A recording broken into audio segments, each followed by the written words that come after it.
Hi there. This is Afro Perspective. It's the 20th of November 2024, and it's the day when SADC, the Southern Africa Development Community, holds its extraordinary summit in Harare, Zimbabwe. Of course, there is nothing much to expect out of this. It's an old boys' club for those who are actually waiting for developments to take place, for change in places like Mozambique, Namibia, Democratic Republic of Congo, or even Zimbabwe itself.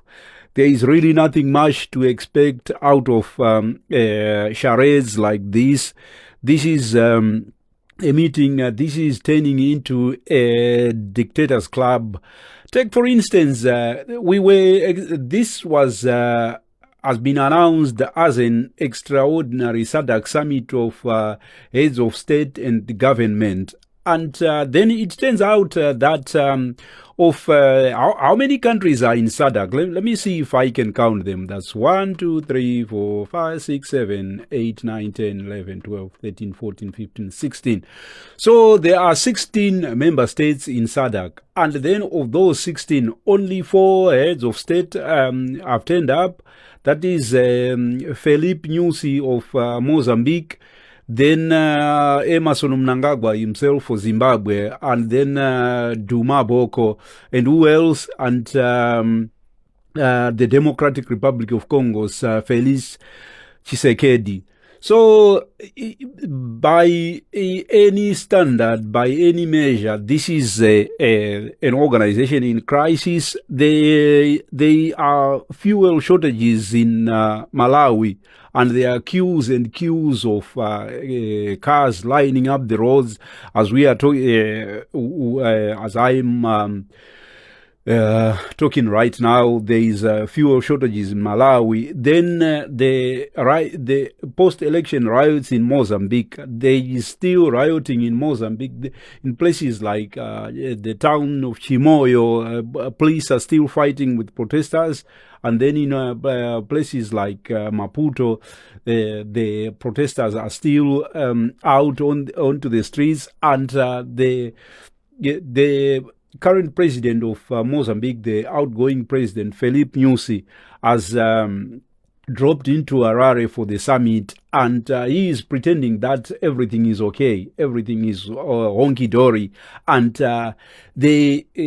presumably the advice he has got from the Zimbabweans, from Emerson Mnangagwa, is that just pretend everything is okay, just like let the police deal with it, and just like they will tire out, and just let them demonstrate, and when the dust has settled, then you will just carry on as normal, pretend your guy has won the election. That's what the Emerson Mnangagwa has done anyway, so you wouldn't expect anything. And the sort of heavy-handed tactics with strategies we see in Zimbabwe in retaining power, those are now what's becoming the norm in all of SADC. And then you have got the riots, as I've said, in Mozambique. Then you have got the Democratic Republic of Congo itself. Well, the Democratic Republic of Congo is in perpetual crisis, has been in crisis since for the past 4 or 5 years. The two its eastern provinces, North Kivu, the M23 rebels, they are fighting against the government forces. The government forces, they are taking a backseat. Who the my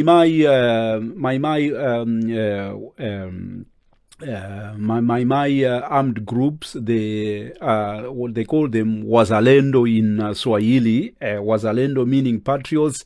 They are doing most of the fighting.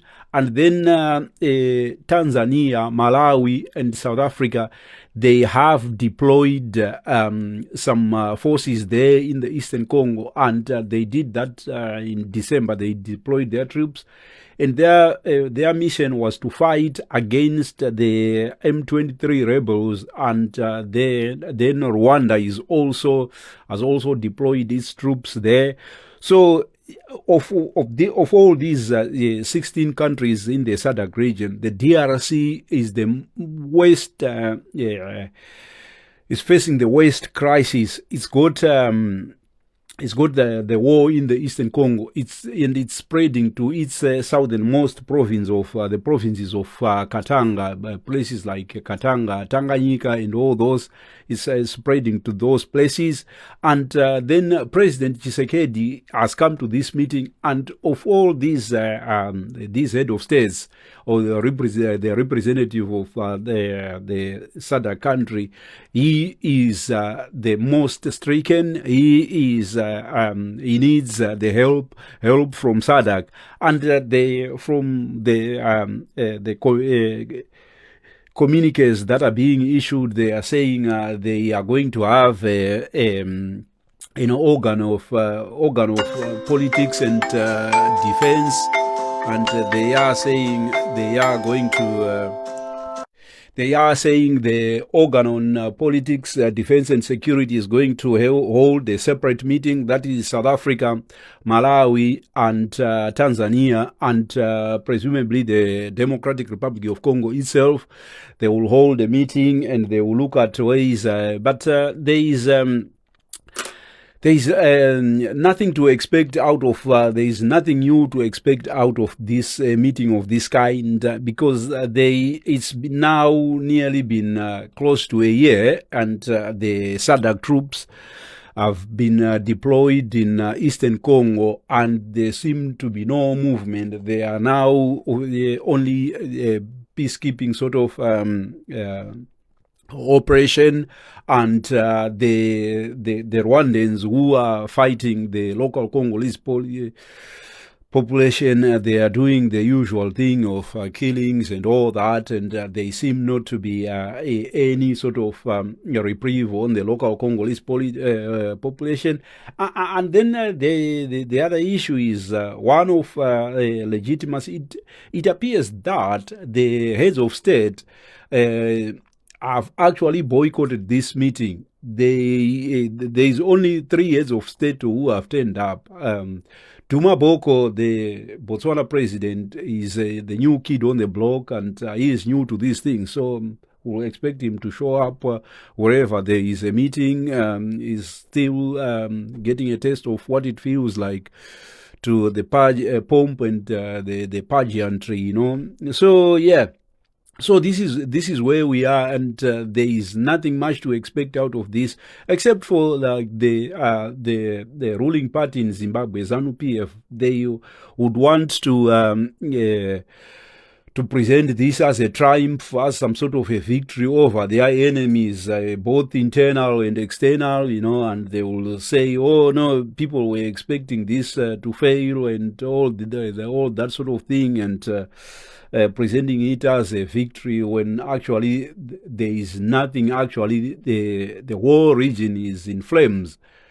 There are riots in Mozambique, and the crisis is ongoing. There is no end in sight, or at least there is no solution in sight, at least from what we're seeing on social media. And President Philippe Nyusi himself is pretending that all is well in Mozambique, but this is a region in crisis, and judging by the quality of leadership, the caliber of leadership from Emerson Mnangagwa himself, they're just going to make those empty statements, and then they close the meeting, and then they will just go on, like Zimbabwe will go on exporting all these heavy-handed strategies on rigging elections and all that, and expect ways to come from anyway. There is nothing much to say about the chairmanship of Zimbabwe's chairmanship of SADC. It's a rotating sort of chairmanship. It's nothing to expect out of this. It's just something ceremonial they're doing. And thank you for taking time to listen to this. If you have anything to say about the goings on in the summit of heads of state and government in Harare, please drop your comments in the box below. Thank you. Bye.